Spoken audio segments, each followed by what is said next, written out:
The final theory of motivation we'll cover in this lecture is equity theory.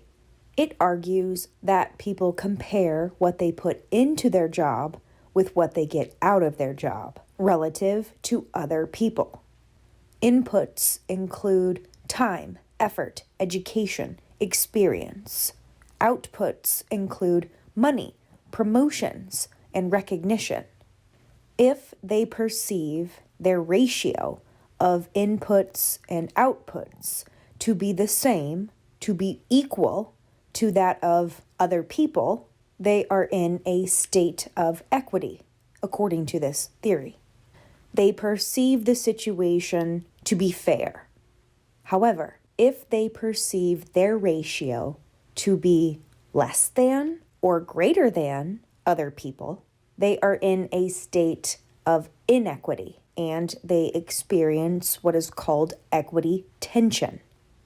We behave in ways that help us maintain equity or rebalance inequity.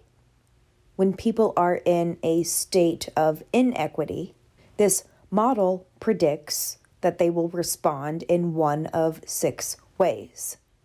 Option 1 is to increase their outputs or decrease their inputs. They may stay late or leave early, for example.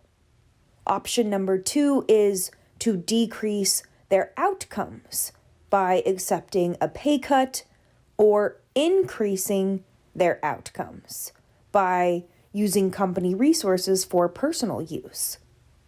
Option number 3 is to change their perceptions about how hard they work by increasing or decreasing the value of their input.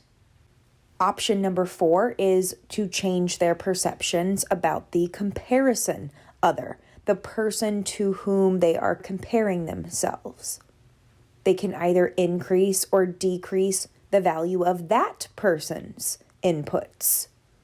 Option number 5 is to change the person we compare ourselves to. Option number 6 is to leave the situation and quit the job.